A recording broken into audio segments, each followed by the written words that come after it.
Now, difference between internal and external locus of control. Internal, a person believes their actions and efforts influence outcomes.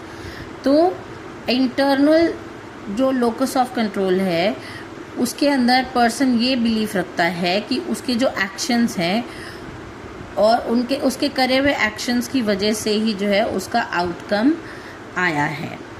और external locus of control के अंदर person ये belief रखता है कि उसके जो एक्शंस है, उसका जो आउटकम आया है वो इन्फ्लुएंस हुआ है लक की वजह से, फेट की वजह से, या फिर किसी और इंसान की वजह से।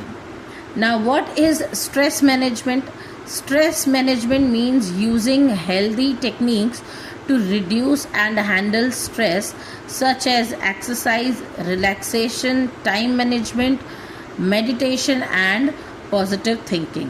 तो स्ट्रेस मैनेजमेंट जो है कुछ हेल्दी टेक्निक्स की वजह से जो है कम मैनेज होती है और स्ट्रेस जो है वो रिड्यूस किया जा सकता है, स्ट्रेस को हैंडल किया जा सकता है कुछ एक्सरसाइज करके, टाइम मैनेजमेंट करके, रिलैक्सेशन करके, मेडिटेशन करके या फिर पॉजिटिव थिंकिंग करके। Now what is group influence?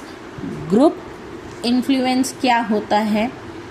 A group influence is the effect that group influence is the effect that a group can have on an individual's thoughts, behavior, decisions and attitudes।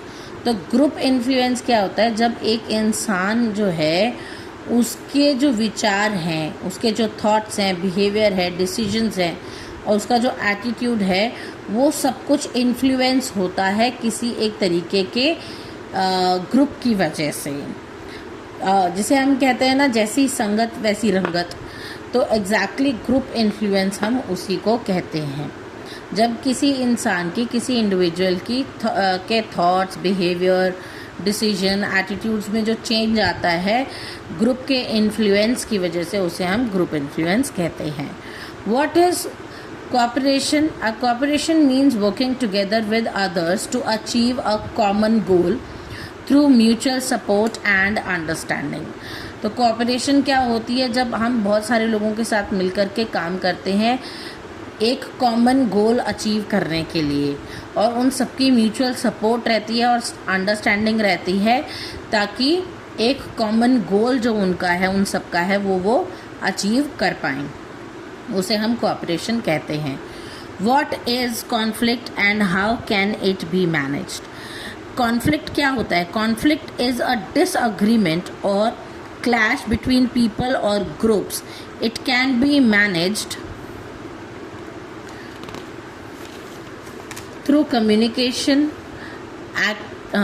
active listening, understanding, negotiation and compromise। तो हमारा जो conflict management है वो किस तरीके से ठीक हो सकता है? जब लोग एक दूसरे के साथ में कम्युनिकेट करें, जब एक्टिव लिसनिंग हो, जब इंसान सामने वाले की बात को सुनने के लिए तैयार हो और सिर्फ रिस्पॉन्ड करने के लिए ना सुने लेकिन समझने के लिए सुने, उसे हम एक्टिव लिसनिंग कहते हैं। अंडरस्टैंड करें और चीज़ों को नेगोशिएशन यानी कि नेगोशिएट कर पाए उसके साथ में कि इतना तुम मेरे लिए करो और इतना मैं तुम्हारे लिए करूं, ताकि और कॉम्प्रोमाइज़ कर सके जब किसी चीज़ के ऊपर, तो उसको हम कहते हैं कॉन्फ्लिक्ट मैनेजमेंट। तब एक कॉन्फ्लिक्ट जो है वो रिजॉल्व होता है। How can yoga, breathing and meditation help a teacher? अब योगा, ब्रीदिंग और मेडिटेशन जो है एक टीचर को किस तरीके से हेल्प करता है? They help teachers reduce stress, improve concentration, maintain emotional balance, increase patience and promote mental and physical wellbeing. तो एक टीचर के लिए बहुत ज़रूरी है कि वो योगा करें, ब्रीदिंग करें और मेडिटेशन करें ताकि उनकी कंसंट्रेशन जो है वो इम्प्रूव हो पाए, उनका स्ट्रेस रिड्यूस हो पाए, अपने जो है इमोशनल बैलेंस वो मेंटेन कर पाएँ, अपना पेशेंस जो है उसको वो इंक्रीज़ कर पाएँ और अपनी फिज़िकल और मेंटल वेलबींग को प्रमोट कर पाएँ। तो ये था आपका अंडरस्टैंडिंग द सेल्फ के वाइवा के लिए इम्पॉर्टेंट क्वेश्चंस। आई होप आपको समझ आए होंगे। अगर आपको मेरी वीडियोस अच्छी लगती हैं तो please do like, share it with your friends. अच्छे अच्छे कमेंट्स करके मुझे मोटिवेट करना ना भूलें, और आने वाली और इम्पॉर्टेंट वीडियोस के लिए मेरा चैनल सब्सक्राइब ज़रूर कर लें। मिलते हैं अगली वीडियो में, तब तक के लिए थैंक यू।